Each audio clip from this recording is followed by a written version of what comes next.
In Baltimore County Schools, intentionally omitting important information about the upcoming budget in its messaging to taxpayers, according to critics.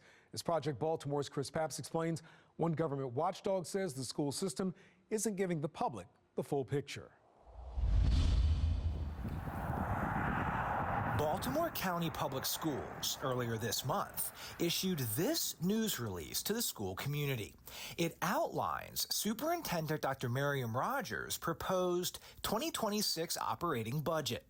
This release contains important information for taxpayers, parents, and students. But it's the information not contained in this release that caught Project Baltimore's attention. This is disingenuous, to say the least. David Williams is with the Taxpayers Protection Alliance. They're not giving taxpayers the full picture of what the increase in education spending will be. Before we break down the numbers, let's go over what makes up a school district's budget. The overall budget, every dollar the school system spends, is called the operating budget. The two largest expenditures typically are the general fund and the capital budgets. The general fund pays teachers, buys material, the money used to educate students. The capital budget funds school construction projects. All of it, taxpayer money. Now, with that in mind, let's take a look at the news release. Starting at the top, the headline is clear. Dr. Rogers is recommending a total operating budget of $2.98 billion. She explains how next year's general fund budget proposal is $126 million more than this year's, a 6.5% increase. But that is only for the general fund budget. Dr. Rogers makes no mention of her proposed increase to the total operating budget, which Project Baltimore found is a whopping 21.7%. They are filtering this information to present a rosier scenario of what the increase is going to be. Here's how the numbers break down. This year, BCPS's total operating budget is $2.4 billion. Next year's proposal is $2.98 billion. That's a $530 million increase, which is nearly 22%.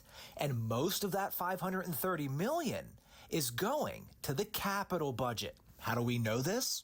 Because the full budget compared to previous years is found in this 181-page budget book posted on BCPS's website.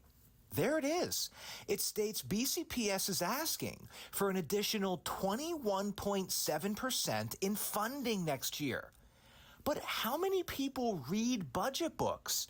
Busy taxpayers rely on their public officials to brief them on the highlights. We are in the home stretch. And Rogers does not mention the $530 million proposed increase in this news release or during her two recent budget presentations, one to the public and the other to the school board. Why doesn't she mention it? It adds to the cynicism that people have with their elected and non-elected officials. Honesty. Transparency. Project Baltimore sent the district an email last week asking why in BCPS's news release and in Dr. Rogers' budget presentation, she did not tell taxpayers the entire story regarding the budget. We received this reply. Dr. Rogers will hold her monthly press conference on Tuesday, January 28th. And you are welcome to ask her your questions there. Fox 45 News will attend Tuesday's press event and share with you Dr. Rogers' response. The county, the state, all the districts are facing severe financial issues, and there has to be 100% transparency. They should have put the full fiscal picture of education spending in the press release and made it easy and accessible for people to see. In Dr. Rogers' 2026 proposed budget, Baltimore County is being asked to increase funding by $317 million, the state of Maryland by $236 million. And keep in mind, the state is facing a nearly $3 billion budget shortfall. Lawmakers in Annapolis are considering massive cuts with tax and fee increases to close the gap. I'm Chris Papps, and this is Project Baltimore. I'm Chris Pabst. Thanks for watching. Here's another story to watch. Also, if you have a story idea, please send us a message.